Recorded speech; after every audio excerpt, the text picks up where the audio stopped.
Four more. That's all the Pacers need. Four more wins to be the NBA champions. What a game last night at Gainbridge Fieldhouse as the Indiana Pacers earned their ticket into the NBA championship series with a 125 to 108 victory over the New York Knicks. What a game for the Indiana Pacers. A great bounce back. This team still hasn't lost two in a row since March. Last night, a lot of things went really well for the Indiana Pacers, and there were a couple of things that have to be concerns heading into the championship series against the mighty Oklahoma City Thunder.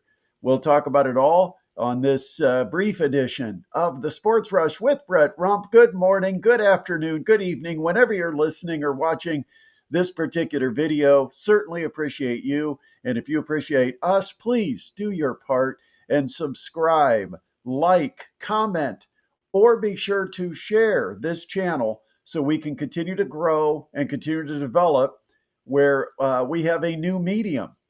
We formerly were on the radio, and now we are doing our show on YouTube and can certainly use your help in getting this channel to grow. All right, so let's talk about the Indiana Pacers. Big winners last night. They outscored the Knicks in the second, third, and fourth quarter, scoring 33 points or more in each of those quarters. The Pacers became the Pacers that we thought we would see in Game 5. They decided not to show up, but then they came back with a very determined effort last night. And some of the guys that had the worst performances on Thursday on Thursday, came back and had great performances last night and led the charge. One kind of an unexpected source. How about Thomas Bryant?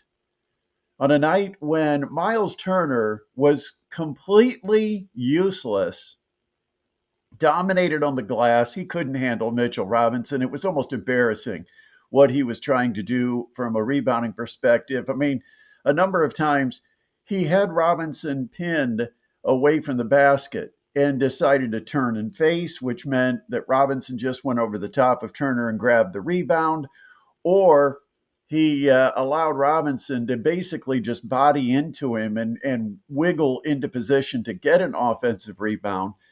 But Miles Turner was overpowered, overmatched in that matchup down low against Mitchell Robinson. That shouldn't happen. That can't happen.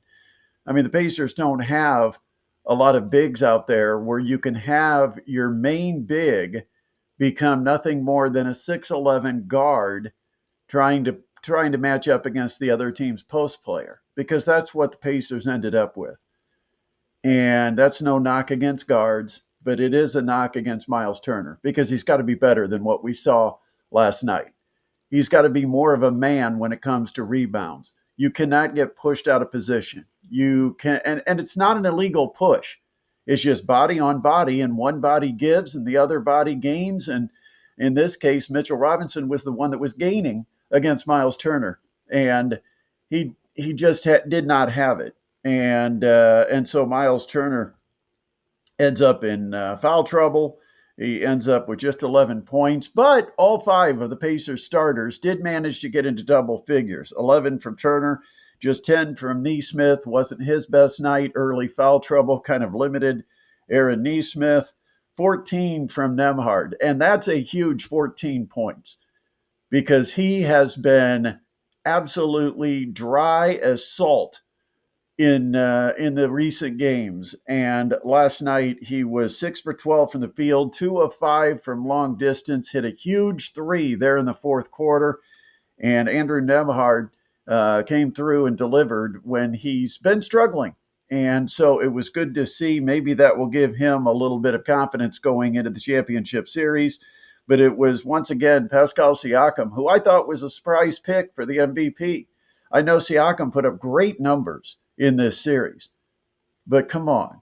The MVP goes to the top player, the leading player of the winning team, and that player was Tyrese Halliburton, who had a complete flop in Game 5, came back and had a terrific night, 21 and 13 in Game 6, but he also establishes the pace. I mean, Tyrese Halliburton, He decides what pace this game is played at. And his lead passes, when he would pass from the backcourt over the top to the front court to hit a driving player who had either one-on-one or was ahead of the defense, that really set the tone because that forced the Knicks to hustle back on defense. It kept the energy high, and you've got to wear down a team like the New York Knicks. I don't know if the Pacers are going to be able to wear down the Oklahoma City Thunder, but they're going to try because that's what they do. They wear you down and then take advantage of it late. I thought at halftime, whoever came out in the third quarter was going to win this game, and the Pacers came out and scored the first 9 points of the second half. Pretty much game over at that point. Yeah, the Knicks had a couple of runs. They had some fight still left. Karl Anthony Towns just played the bully ball that he plays. And Jalen Brunson, I think he was completely gassed. I think after this series ended, Jalen Brunson just wanted to go find a bed somewhere where he could cozy up and sleep for a couple of days. He looked completely worn out, and he had energy early. And if you notice, both Game 5 and Game 6, he came out early when the energy is there and played terrific early on. But as the game wore on, did you notice how he kind of disappeared? Part of that, though, give credit where credit is due, because I've been really slamming him, is Andrew Nembhard's defense. He finally figured it out. He finally got bodied up on Brunson, kept him out of the paint. But I think part of it is when Brunson was wearing down, he just did not have the energy to body, and work his way down to the basket. He just didn't have it anymore. He was worn out. And so the Pacers advance over what looked like a somewhat tired New York Knicks team, 125-108. But Thomas Bryant, where did he come from? I mean, 3 3-pointers. Do you know he never had 3 3-pointers in a game the entire season? And at one point had been relegated to the third-string center behind Tony Bradley because of the way he was pushed around and dominated by Mitchell Robinson early in this series. Coach Rick Carlisle had no choice but to put him on the floor because Miles Turner got into foul trouble and Tony Bradley wasn't available. And so out comes Thomas Bryant, fingers crossed on that Indiana bench, and he absolutely made a huge difference in this game. He had back-to-back corner threes at one point when New York was making a little bit of their run, and it was Thomas Bryant who silenced the rally by hitting a couple of corner threes. Tyrese was terrific, and how about, he decided it was time for the dagger, and a logo three from what had to be 33 feet. And I thought he would turn around and look for Caitlin Clark. And I don't know where Caitlin Clark was exactly sitting. I know that there were some Fever players there. Clark, Hull, and Aaliyah Boston, I know, were all there. And I thought he would turn around and look for Caitlin Clark. Maybe they would show her on the camera because basically that was a Caitlin Clark shot. And I don't know if he was paying tribute to Caitlin Clark, but he took that logo three from a long way out and buried it in the bottom of the cup. That was the dagger. Game over at that point. Only a couple of minutes remained, and the Pacers had it well in hand. And that's the way you want to win a Game 6, a closeout game. You do not want to let the other team hang around and feel like they got a chance to steal one late. The Knicks had no hope because the Pacers got their pace. They score over 120 points, now 33-2 on the season when they score 120 or more. And the Pacers are heading to the NBA Finals. Give us your thoughts. I'd love to hear from you.